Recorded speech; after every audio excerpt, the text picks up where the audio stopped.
नमस्कार दोस्तों, मैं मोहित अवस्थी अपने channel study with Mohit sir में आप सभी लोगों का बहुत बहुत स्वागत करता हूं। और ज्योग्राफी की एक क्लास मैंने आपको कराया था जिसमें मैंने बताया था कि भारत की उत्पत्ति कैसे हुई।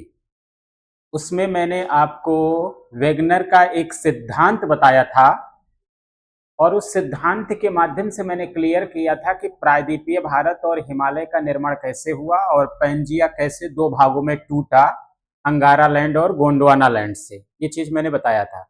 फिर वहीं पर एक कहानी आई थी टेथिस सागर, है ना, टेथिस सागर। वहीं पर मैंने क्या बताया था, टेथिस सागर। क्लियर होगा आप लोगों को कि मैंने टेथिस सागर के बारे में बताया था। इसके बारे में बताया था टेथिस सागर, है ना। ये टेथिस सागर याद रखिएगा, टेथिस सागर, इसमें मलबा भर गया था और ये पूरी तरीके से भर गया था। और इसी टेथिस सागर में क्या हुआ था, वलन हुआ था। इसी टेथिस सागर में वलन हुआ था, मतलब एक हिसाब से क्या आया था, उभार आया था। इसी टेथिस सागर में उभार आया था या वलन आया था, जिसकी वजह से ही हिमालय का निर्माण हुआ था। किसका निर्माण हुआ था, हिमालय का निर्माण हुआ था। ये मैंने आपको क्लियरली बता दिया था कि टेथिस सागर में वलन की वजह से ही हिमालय का निर्माण हुआ था। अब हिमालय के बारे में देखेंगे तो हिमालय में श्रेणियां हैं। हिमालय में इस तरह से श्रेणियां हैं। हिमालय में इस तरह से श्रेणियां हैं, देखा जाए तो 4 हैं। कौन कौन सी हैं? पहली क्या हो जाएगा, तो इसको क्या बोलते हैं, ट्रांस हिमालय। इसको क्या बोलते हैं, ट्रांस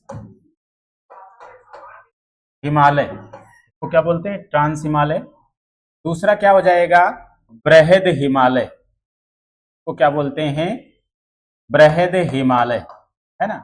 बृहद हिमालय का ही दूसरा नाम क्या होता है, ग्रेटर हिमालय, याद रखिएगा। तीसरा क्या है, तो क्या बताएंगे, लघु, लघु या मध्य हिमालय। लघु या मध्य हिमालय, लघु या मध्य हिमालय। और चौथा क्या हो जाएगा, तो क्या बताएंगे, शिवालिक। चौथा क्या हो जाएगा, तो क्या बताएंगे, शिवालिक। ये वास्तव में 4 श्रेणियां किसकी हैं, हिमालय की हैं। ये याद रखिएगा, ये चारों श्रेणियां हिमालय की हैं। अब इनके पॉइंट क्या बन सकते हैं जो आपके एग्जाम में पूछे जाएंगे, ये मैं क्लियर कर दूंगा। साथ में ये भी मैं बता दूंगा कि इनका पूरा कॉन्सेप्ट क्या है। एक पॉइंट हमेशा दिमाग में रखिएगा कि टेथिस सागर में वलन हुआ था, जिसकी वजह से ही हिमालय का निर्माण हुआ था। अब भैया जरा सोचिएगा, टेथिस सागर में वलन हुआ, है ना, उसकी वजह से किसका निर्माण हुआ, हिमालय का निर्माण हुआ। जैसे आपने देखा होगा कि जो ये ट्रांस हिमालय है, ट्रांस हिमालय, है ना, इसमें एक एक करके मैं आपको बताता चल रहा हूं। जैसे अगर हम बात करें ट्रांस हिमालय की, इसकी बात करें ट्रांस हिमालय की, है ना, ट्रांस हिमालय की अगर हम बात करें तो ट्रांस हिमालय में वर्ष भर बर्फ से आच्छादित रहता है। मतलब वर्ष भर बर्फ से ढका रहता है। और इसी हिमालय क्षेत्र में बड़े बड़े ग्लेशियर पाए जाते हैं, हिमनद पाए जाते हैं। क्या पाए जाते हैं, ग्लेशियर पाए जाते हैं। जैसे आपने सुना होगा सियाचिन, सियाचिन, क्या सुना होगा, सियाचिन। और सुना होगा बैफो, है ना, बैफो। क्या सुना होगा, वियाफो, वियाफो। और क्या सुना होगा, बाल्टेरो, है ना। ये सब ग्लेशियर कहाँ पाए जाते हैं, तो क्या बताएंगे, सियाचिन, सियाचिन, बैफो, बियाफो, बाल्टेरो, ये सारे के सारे ग्लेशियर कहाँ पाए जाते हैं, ट्रांस हिमालय में पाए जाते हैं। और ये वर्ष भर बर्फ से आच्छादित रहता है, मतलब वर्ष भर बर्फ से ढका रहता है। यहाँ पर वनस्पतियां नहीं पाई जाती हैं, यहाँ पर वनस्पतियां नहीं पाई जाती हैं। इतने ठंडे तापमान में वनस्पतियां कहाँ से होंगी। जैसे सियाचिन के बारे में आप लोगों ने सुना होगा कि सियाचिन जो है विश्व का सबसे ऊंचा युद्ध स्थल है। विश्व का सबसे ऊंचा युद्ध स्थल है ना। पूछा गया है प्रश्न में कि सियाचिन क्या है, तो विश्व का सबसे ऊंचा युद्ध स्थल है, क्योंकि यहाँ पर भारत और पाकिस्तान दोनों अपना अपना अधिकार दिखाते हैं, दोनों अपना अधिकार दिखाते हैं, इसलिए इसको विश्व का सबसे ऊंचा युद्ध स्थल माना गया है। और यहाँ सियाचिन ग्लेशियर का टेम्परेचर -40 डिग्री सेंटीग्रेड होता है। कितना होता है? -40। अब सोचिए कितना कम तापमान है, मतलब कोई भी चीज पानी लेके अगर जा रहे हैं तो तुरंत वो किस में कन्वर्ट हो जाएगा? बर्फ में कन्वर्ट हो जाएगा। आप लोगों ने ऐसा भी सुना होगा कि अपने जीवन काल में आर्मी को, जैसे आर्मी वाले जितना भी नौकरी अपने जीवन काल में करेंगे, उसमें से सिर्फ 1 महीना या 2 महीना के लिए ही इनको सियाचिन ग्लेशियर पर ड्यूटी के लिए भेजा जा सकता है, और बाकी नहीं भेजा जाएगा ज्यादा समय के लिए, है ना। और उसमें भी इनको एक विशेष ट्रेनिंग दी जाती है, जिसके माध्यम से ये अपनी बॉडी को वहां पर एडजस्ट कर सके, सरवाइव कर सके। वहां पर रहना ही बड़ा मुश्किल काम है। एक नुब्रा नदी के बारे में आप सुने होंगे, कई बार पूछा भी जाता है। तो ये जो नुब्रा नदी है, ये नुब्रा नदी भी कहां से निकलती है? यही सियाचिन ग्लेशियर से निकलती है। कहां से निकलती है? सियाचिन ग्लेशियर से। कौन सी नदी? तो क्या बताएंगे? नुब्रा नदी, है ना। और इसमें बहुत सारे दर्रे भी हैं, ग्लेशियर हैं, नदियां निकलती हैं, वर्ष भर बर्फ से आच्छादित रहता है। ये हम बात कर रहे हैं किसकी? ट्रांस हिमालय की। अगर हम ग्रेटर हिमालय की तरफ नजर दौड़ाएं, अगर हम ग्रेटर, आज पूरा कॉन्सेप्ट आपका क्लियर करूंगा हिमालय से रिलेटेड, कि कैसे उत्पत्ति हुई और क्यों हिमालय महान है ना। हिमालय की क्या क्या उपयोगिता है, ये सारी चीजें आपको क्लियर हो जाएंगी। उसके बाद इसके जो फैक्ट हैं वो मैं करा दूंगा, ठीक ना। फैक्ट कराना बड़ा इजी है, उसमें कोई दिक्कत नहीं है, लेकिन इस हिमालय का पूरा कॉन्सेप्ट आपके दिमाग में बैठ जाएगा। ट्रांस हिमालय आपका क्लियर है। दूसरी बात जरा सोचिएगा कि जैसे बृहद हिमालय है, लघु हिमालय है, मध्य हिमालय है, यहाँ पर क्या है? वनस्पतियां पाई जाती हैं। यहाँ पर क्या है? यहाँ पर वनस्पतियां पाई जाती हैं, और विश्व की बेहतरीन किस्म की वनस्पतियां पाई जाती हैं। बहुत फर्टाइल है, बहुत फर्टाइल। कभी आपने सोचा है कि विश्व में इतने पर्वत हैं, एंडीज है, रॉकीज है, यूराल है, कोई एक हिमालय अकेला तो है नहीं, बहुत सारे हैं, लेकिन सबसे ज्यादा फर्टिलिटी और सबसे अच्छी वनस्पतियां कहां पाई जाती हैं? तो हिमालय में पाई जाती हैं। सबसे अच्छी वनस्पतियां कहां पाई जाती? हिमालय वाले क्षेत्र में पाई जाती।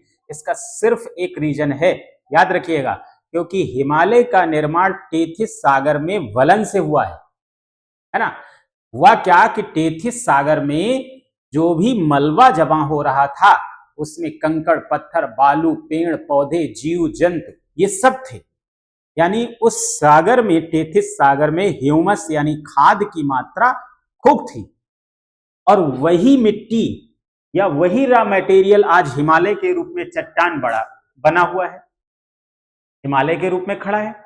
तो जाहिर सी बात है भाई कि उसका जो भी इसकी चट्टानें हैं वो फर्टाइल होंगी ही होंगी, क्योंकि खाद की मात्रा है। और जब फर्टाइल हैं तो वहां पर विश्व की अच्छी अच्छी वनस्पतियां पाई जाती हैं। आपने रामायण के समय में ही सुना होगा, संजीवनी बूटी हनुमान जी कहां से लेके आए थे? हिमालय वाले क्षेत्र से।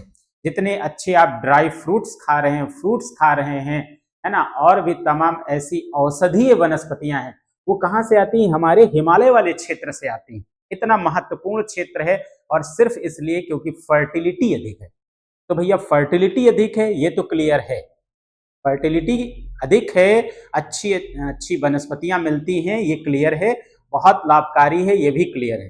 दूसरा लाभ हिमालय से एक और भी है कि जैसे मान लीजिए साइबेरिया से आने वाली हवाएं, अगर ये हिमालय ना होता, अगर ये हिमालय ना होता तो साइबेरिया से आने वाली ठंडी ठंडी हवाएं कहाँ आती? भारत में आती, और उसका बहुत ज्यादा नुकसान किसको झेलना पड़ता?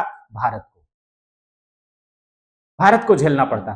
तो उससे भी, उन साइबेरिया की ठंडी हवाओं से बचाने का काम भी कौन करता है? हमारा हिमालय करता है। एक तो आप देख रहे हैं कि तमाम ग्लेशियर भी हिमालय से हैं, तो जितनी भी उत्तर भारत की नदियां हैं सब हिमालय से निकलती हैं, और उत्तर भारत को कहीं ना कहीं समृद्धशाली बनाने में हमारी नदियों का रोल है, हमारी नदियों का रोल है। तो ये है हिमालय की महानता, ये हिमालय की महानता है। लेकिन साथ में याद रखिएगा दोस्तों कि आपने देखा होगा कि जो हिमालय का क्षेत्र है वो भूकंपीय जोन 5 में आता है। यहां पर अगर मान लीजिए एक बड़ा भूकंप आ जाए, बड़ा भूकंप आ जाए तो बहुत ज्यादा उथल पुथल हो सकता है, बहुत ज्यादा उथल पुथल हो सकता है, आपने देखा भी है। तो भूकंप से प्रभावित क्षेत्र ज्यादातर कौन सा है? हिमालय वाला ही क्षेत्र है भारत में। आपने देखा कि 2015 में नेपाल के काठमांडू के लामजुंग में बढ़िया अर्थक्वेक आया और तमाम तबाही मचाया, मचाया कि नहीं मचाया? अक्सर आप सुनते होंगे कि जो पर्वतीय स्टेट हैं, राज्य हैं, वहां पर भूकंप आ गया है ना, क्योंकि यहाँ की प्लेटों में अभी भी क्या हो रहा है? हलचल है। जैसे आपने सुना कि माउंट एवरेस्ट कहाँ पाया जाता है? इस बृहद हिमालय में।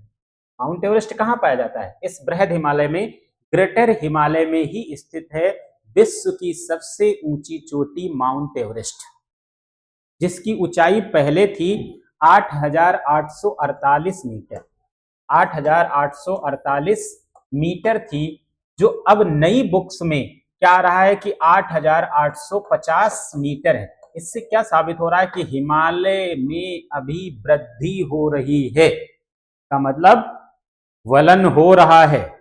अगर 2 मीटर बढ़ी है माउंट एवरेस्ट की चोटी, माउंट एवरेस्ट बढ़ गया, तो इसका मतलब क्या है? अभी भी वलन हो रहा है, अभी भी क्या हो रहा है? वलन। दूसरी चीज एक और याद रखिएगा कि जैसे आपने देखा होगा कि उत्तराखंड में 2013 में बादल फटने जैसी घटना घटित हुई, बादल फटने जैसी घटना घटित हुई, तो आपने देखा कि हिमालय का ही एरिया है उत्तराखंड, हिमाचल प्रदेश, जम्मू कश्मीर, ये सब किसका एरिया है? तो क्या बताएंगे? हिमालयी क्षेत्र है, या पर्वतीय राज्य कह सकते हैं इनको। तो इन राज्यों में नुकसान ज्यादा हो जाता है, और नुकसान का सबसे बड़ा कारण यह है कि जो हिमालय की चट्टानें हैं वो बहुत कठोर नहीं है। जैसे आप दक्षिण भारत में देखेंगे बेसाल्ट की चट्टानें मिल जाएंगी, बेसाल्ट की चट्टानें बहुत कठोर है, वो इतनी जल्दी खिसकने वाली नहीं है। लेकिन हिमालय में जो चट्टानें हैं, टेथिस सागर में वलन से बनी हुई ही चट्टानें हैं, जो बारिश होने पर लैंड स्लाइडिंग बहुत तेजी से होती है, उतना मजबूत चट्टानें नहीं। पता चला कि कायदे से अगर बारिश हो गई तो बड़ी बड़ी चट्टानें क्या है? कटने लगती हैं और नुकसान ज्यादा हो जाता है। इसीलिए आपने देखा होगा कि एक प्रोजेक्ट चलाने की बात की जा रही थी। एक प्रोजेक्ट ये था कि जैसे हिमालय क्षेत्र में क्या पाए जा रहे हैं? ग्लेशियर। पूरा का पूरा कॉन्सेप्ट आपका क्लियर हो जाएगा, बस इसको बढ़िया से सुन लीजिएगा, है ना। फिर सारे इसके फैक्ट भी मैं करा दूंगा। एक प्रोजेक्ट चल रहा था कि हिमालय में बहुत सारे ग्लेशियर हैं और ग्लोबल वार्मिंग के कारण ये ग्लेशियर बड़ी तेजी से पिघल रहे हैं, और पिघलने के कारण समुद्र में पहुंच जा रहा है। ग्लेशियर के रूप में जमा पानी कहां पहुंच जा रहा है? समुद्र में पहुंच जा रहा है। और ये हिमालय वाले क्षेत्र में ग्लेशियर पाए जाते हैं। ग्लेशियर के रूप में जमा पानी बढ़िया पीने लायक भी होता है। तो ग्लोबल वार्मिंग के कारण ये ग्लेशियर पिघल रहे हैं, और देखा जाए तो समुद्र का जलस्तर बढ़ रहा है, क्योंकि सारा का सारा पानी नदियों के माध्यम से समुद्र में पहुंच रहा है। तो दोनों प्रकार से हानि ही हानि है ना। तो इसके लिए एक प्रोजेक्ट की बात की गई थी। प्रोजेक्ट की बात ये की गई थी कि क्यों ना हम हिमालय वाले क्षेत्र में डैम बना दें, हिमालय वाले क्षेत्र में डैम बना दें। डैम बना करके जो ये पानी ग्लेशियर के रूप में जमा है, जब पिघले तो इन्हीं डैम में स्टोर हो जाए। इसमें स्टोर हो जाए, इन डैम में स्टोर हो जाए। अगर डैम में ये पानी स्टोर हो जाए तो पाइपलाइन के माध्यम से हम क्या करें? पेयजल के रूप में इसको उत्तर भारत के अलग अलग राज्यों में भेज सकते हैं। मतलब कुल मिलाकर के ग्लेशियर के रूप में जमा पानी का हम बेहतर उपयोग कर सकते थे, सिंचाई के काम में भी कर सकते थे, पेयजल के रूप में भी कर सकते थे, अन्य कामों में भी उपयोग ग्लेशियर का कर सकते थे, क्योंकि अगर समुद्र में ये पानी पहुंच जा रहा है तो खारा हो जाएगा, फिर पीने लायक बचेगा नहीं। ये एक बेहतर प्रोजेक्ट था, है ना, लेकिन विवादों में आ गया। विवाद का कारण सिर्फ एक ही था, पर्यावरणविदों का, जो भी हमारे भारत के पर्यावरणविद थे उनका तर्क यही था कि डैम बना लेंगे, ग्लेशियर के पानी का उपयोग हम कर लेंगे, बात सब कुछ सही है, लेकिन अगर मान लीजिए भूकंप आ गया हिमालय वाले क्षेत्र में और ये डैम फट गए, क्योंकि यहाँ की चट्टाने भी कमजोर हैं, हिमालय वाले क्षेत्र की चट्टाने कमजोर है और हिमालय वाले क्षेत्र में ही क्या बनाया जाएगा, डैम। तो अगर भूकंप आया तो चट्टाने खिसकेंगी और डैम भी फट जाएगा। डैम डैम फटने का नतीजा ये होगा कि पूरी तरीके से उत्तर भारत तो तबाह ही हो जाएगा, बाढ़ से ग्रसित हो जाएगा। तो इसलिए इस प्रोजेक्ट को रोक दिया गया था। क्लियर है ना। तो आज आपको ये क्लियर हो गया है कि हिमालय का निर्माण टेथिस सागर से हुआ और हिमालय की क्या क्या उपयोगिता है। एक तो ग्लेशियर है, तो ग्लेशियर से नदियां हैं, नदियों की वजह से उत्तर भारत समृद्धशाली है। साइबेरिया से आने वाली ठंडी हवाओं को रोकने का काम भी कौन कर रहा है, हिमालय कर रहा है। बेहतर किस्म की वनस्पतियां पाई जाती हैं, फर्टिलिटी बहुत अधिक है, विश्व में सबसे अधिक फर्टिलिटी, जितने भी पर्वत हैं सबसे ज्यादा कहाँ है, हिमालय में है। और विश्व की सबसे ऊंची चोटी माउंट एवरेस्ट भी कहाँ है, हिमालय में है। इसीलिए क्या कहा जाता है, हिमालय महान है, सच में महान है ना। अब इसके फैक्ट जो भी हैं, जो यहाँ पर चोटियां पाई जाती हैं, जो यहाँ से नदियां निकलती हैं, जो यहाँ दर्रे पाए जाते हैं, है ना, और भी जितनी फैक्ट हैं वो अगली क्लास में हम करवा देंगे। इस कॉन्सेप्ट को अगर आप समझ गए हैं तो फैक्ट समझना बड़ा आसान होगा। नेक्स्ट क्लास में मिलते हैं। आज के लिए धन्यवाद। दोस्तों को आप शेयर जरूर करते रहें, आप खुद वॉच करें और साथ में अपने दोस्तों को भी शेयर करिए। यही एक गुणदक्षिणा समझिए जो आप लोगों से मुझे मिलती रहेगी, है ना। और फिर मिलते हैं। बहुत बहुत धन्यवाद।